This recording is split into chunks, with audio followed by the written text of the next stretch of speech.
All right, so get this. Today we're looking at a connection that might surprise you. Elves and Nazi ideology. Yeah, you heard me right. Elves. Those, mystical creatures we usually think of as like, fantasy and folklore. But they were actually kind of caught up in one of history's darkest chapters. It might seem a little weird at first, right? But the Nazis were really good at kind of twisting familiar symbols and stories, Yeah. to fit their agenda. And it wasn't just elves either. Think runes, ancient rituals, even like the whole idea of bloodlines. They warped it all, to make it work for them. So that's what we're going to unpack today. How they did it. We'll kind of trace like the evolution of the elf from how they were portrayed in like those older myths to the more like romanticized versions we see today. And then we'll look at how the Nazis basically hijacked these images for their own purposes. It's interesting because the Nazis weren't really like creating something totally new. They were tapping into anxieties and things that German society was already kind of hoping for, like a longing for, this glorious past and a desire for like national unity. Okay, so before we get to the Nazis, let's rewind a bit. How were elves depicted in early like Germanic and Norse mythology? Well, you can forget about those like goody two shoes elves you might see in, modern fantasy. These early elves were way more complex, powerful, connected to nature, but also they could be mischievous, even cruel sometimes. It's more like they were forces of nature, beautiful but unpredictable and maybe even dangerous. So not exactly the friendly, helpful creatures we usually picture, huh? Nope, not quite. Imagine like you're in an ancient forest and you encounter an elf. It could be like this amazing otherworldly experience, but it could also be, terrifying, like running into something, some entity that you just don't understand. Hmm. So how do we go from those more ambiguous figures to the wise and noble elves we see in like Tolkien's Lord of the Rings? That shift is actually really important for understanding how the Nazis were able to use elf imagery. You see, as societies changed, their myths changed too.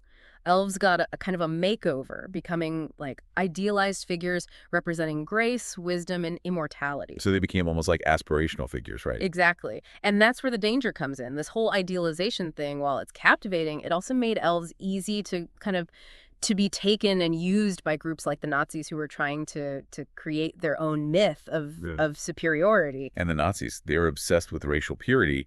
So they saw in these idealized elves a reflection of their imagined Aryan race. Right.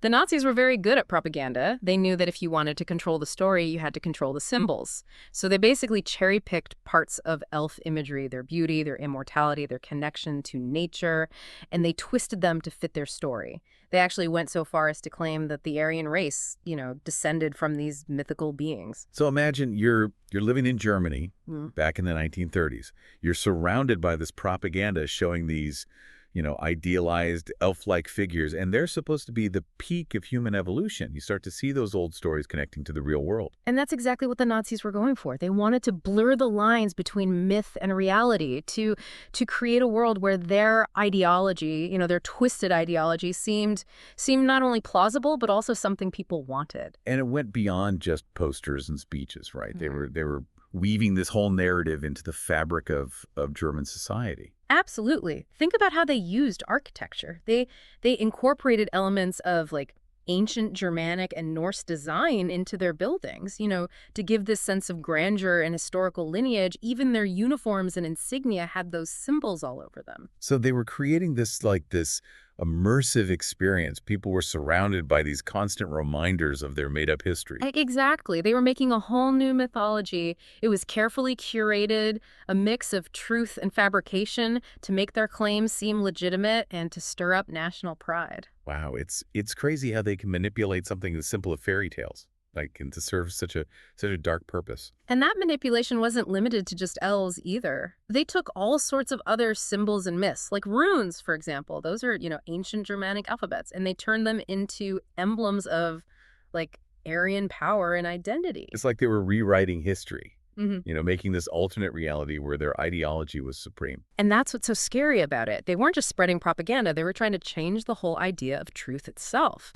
twisting history and myth to fit their agenda. So how did Tolkien, the guy who created probably the most iconic elf imagery we have today, how did he react to this? We know he really hated the Nazis, But his work, even though it's complex and nuanced, it does kind of show elves as better than humans in a lot of ways. Well, Tolkien was disgusted by what the Nazis were doing with the mythology he loved. He really condemned their Do we actions. know, like, specifically what he said? Did he ever address it directly? Yeah, he actually called what the Nazis were doing with Northern myths a perversion. He said it was a blatant distortion of their true meaning. It really made him angry to see something that meant so much to him twisted to serve such a hateful ideology. So even though his elves have some qualities that, could line up with the Nazis' vision, Tolkien himself was totally against their ideology. Absolutely. And that tension, that uncomfortable overlap is what makes this whole topic so interesting, and so important to really understand. This brings us to a really important question then. Could Tolkien, even though he hated Nazism, could he have unintentionally contributed to the imagery that the Nazis ended up using? That's something we're going to look at more in the next part of our deep dive. It's a question worth exploring because it makes us really confront the complexities of, art and myth and how they can be both inspiring and dangerous at the same time. Welcome back. Last time we were talking about, how the Nazis twisted the image of the elf, Yeah. like to fit their hateful ideology. And we kind of left off with that question of whether Tolkien, even though he was against Nazism, if he maybe unintentionally contributed to the imagery the Nazis used. It's tricky, right? Because on the one hand, you've got Tolkien, who obviously hated the Nazis and everything they stood for. But then there's his elves, these incredibly powerful and beautiful beings. And let's face it, they're kind of presented as better than humans in a lot of ways. Yeah, it's really important to keep in mind that Tolkien was writing during a specific time period, with a specific cultural context. The whole idea of a superior race, a group that's meant to rule, it was unfortunately not that unusual back then in the early 20th century. So these ideas were just kind of in the air. Exactly. And while Tolkien himself, he rejected the Nazi idea of racial superiority, it's possible that some of those ideas that were around back then kind of snuck into his work, maybe even subconsciously. It's kind of like those optical illusions, where you see one thing, but then someone points out another image hidden inside it, and you can't unsee it. That's a great analogy, and it really highlights the danger of myths and symbols. They can be interpreted in so many different ways, and sometimes, those interpretations can be harmful, even if the person who created them, they never meant for it to be that way. So what can we learn from this? I mean, is it dangerous to engage with stories that might have these potentially harmful elements? Not necessarily, but it definitely shows how important it is to be critical consumers of the stories we encounter. We need to be aware of, the context they were created in, the messages they might be sending, and the potential for those messages to be, misinterpreted or even weaponized. So it's not about avoiding those stories altogether, but more about engaging with them thoughtfully and critically. Exactly. And that brings us to a bigger point about the power and the danger of myths in general. Myths they're more than just entertaining stories. They're powerful tools that can actually shape our beliefs and our behaviors. And we've already seen how the Nazis used that power, for bad. But myths can also be forces for good, right? Absolutely. Think about the myths and stories that have inspired you. The ones that have taught you valuable lessons or giving you hope when things were tough. Those are perfect examples of the positive power of myth. So myths are kind of like double-edged swords then. They can be used for good or for evil. It just depends who's using them. Yeah, that's a great way to put it. The important thing is to be aware of who's telling the story. What their agenda might be and how they might be trying to use that story to influence you. So going back to Tolkien then, how do you think we should approach his work today, knowing what we know about the Nazis trying to use his imagery for their own purposes? I think it's important to engage with Tolkien's work on different levels. We can appreciate the beauty and the depth of his storytelling while also acknowledging that, some of his themes and images, they could be interpreted in harmful ways. Almost like separating the art from the artist, in a way. Yeah, kinda. It's about recognizing that even the greatest works of art can have flaws. And those flaws might reflect, the biases and limitations of the time they were created in. But that doesn't mean we should just throw those works away. Yeah. It just means we need to engage with them, critically and thoughtfully. Right. And I think that applies to all myths and stories, not just Tolkien's. We need to be active participants in the storytelling process, not just passive consumers. So what does that mean? to be an active participant? How can we make sure we're not being manipulated by the stories we're hearing? It starts with being aware of our own biases. What are the stories we tell ourselves about the world? Where did those stories come from, and are they really serving us well? It's like taking stock of our own internal narratives. Exactly. And once we've done that, we can start looking at the stories we encounter, in a more critical way. Are they just reinforcing our biases, or are they challenging us to see the world differently? And are they trying to manipulate us, like to sell us something? Yeah. To push a specific agenda. Exactly. Those are all questions we should be asking ourselves all the time. So it's about being aware, being critical, and being willing to challenge the stories we're given. Right. And remembering that myths and stories, they have the power to shape our world. They can be used to divide us, but they can also be used to unite us. It really all comes down to the choices we make, both as individuals and as a society. That's a great point. And it leads us to a really important question.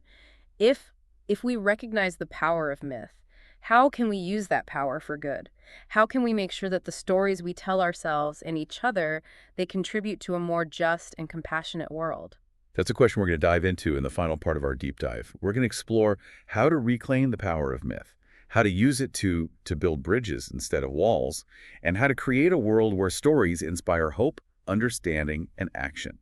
Welcome back to the last part of our deep dive into elves and Nazi ideology. It's been quite a journey. We've explored how the Nazis kind of twisted the image of the elf, looked at Tolkien's complicated relationship with all this, and talked about the power of stories themselves, how they can be both good and bad. Yeah. After all that, I'm curious to circle back to the elves. What can we learn from them? Yeah. Especially after seeing, how their image was manipulated. That's a really good question. It makes us look past all that distortion, and rediscover what makes these mythical beings so fascinating in the first place. So, if we strip away all the baggage, what do elves really represent at their core? One thing that really stands out is their connection to nature. They embody this harmony and balance that we as humans, we often struggle with. That's interesting you say that. I was rereading some Tolkien, and there's this part where he describes the elves as having this almost symbiotic relationship with the forests they live in. Right. They're not just visitors to nature. They're part of it, woven into the fabric of it. And it's not just Tolkien either. Think about how often elves are shown living in these ancient forests with all these magical creatures, almost like they're guardians of the natural world. That deep connection, it reminds us of the beauty and the wonder of nature, something that we kind of take for granted a lot, in our modern lives with all our technology and everything. Yeah, it's like they're holding up this mirror, showing us a way to be that's more in tune with the earth. But there's also this sense of sadness around elves, wouldn't you say? Oh, definitely. They often have this feeling of loss, a longing for a past that's fading away. A lot of myths show them as a dying race, their magic kind of disappearing as the world changes around them. I find that really, really moving. It kind of speaks to our own fears about the future, Yeah. our fear of losing things that are precious to us. It is. It's a reminder that nothing lasts forever, Change is going to happen. But even in that sadness, there's still a glimmer of hope there, right? Absolutely. Elves represent that whole cycle of life, the idea that even in death, there's a chance for rebirth, for things to start anew. They represent that resilience, that ability to adapt and keep going, even when everything around them is changing. So yeah, they might mourn the loss of a time that's gone, but they also find a way to move forward, to find beauty and meaning in the present. That's a powerful message, especially now, with so much uncertainty in the world, so much change happening all the time. It is. It reminds us that we have a choice. We can focus on what's been lost, or we can focus on what's possible, on how we can create a future that honors the best parts of the past. So as we wrap up our deep dive, how do we reclaim the elf? To take it back from those who would twist its image, how do we honor what it really means? I think it starts with remembering what they truly represent. Connection, harmony, the power of nature, that enduring power. And we need to celebrate that beauty and wonder they embody, while still acknowledging the complexity and even the sadness. That's a part of their stories. And we need to remember they're not just characters in a book or a movie, right? They offer us a way to think about our relationship with the world, a reminder that we're all part of something much bigger than ourselves. I'm starting to see elves in a whole new light. They're not just, characters. They're symbols of resilience, of hope, of that deep connection we have to the natural world. Exactly. And it's up to us to make sure that those positive aspects of their mythology, these are the ones that stick around. So to wrap up this deep dive, I want to leave you with this thought. What if we all embrace the spirit of the elf? What if we approach the world with a sense of wonder, a respect for nature, and a commitment to building a more harmonious future? I think that's a beautiful challenge to leave our listeners with because in the end, it's not just about elves. It's about recognizing how powerful stories are, how they shape our world, and using that power for good. Thanks for joining us on this exploration. We hope it's inspired you to look deeper, to question the stories you come across, and to embrace the potential of myths to create a more just and compassionate world. Remember, the stories we tell ourselves, they matter. Choose them wisely.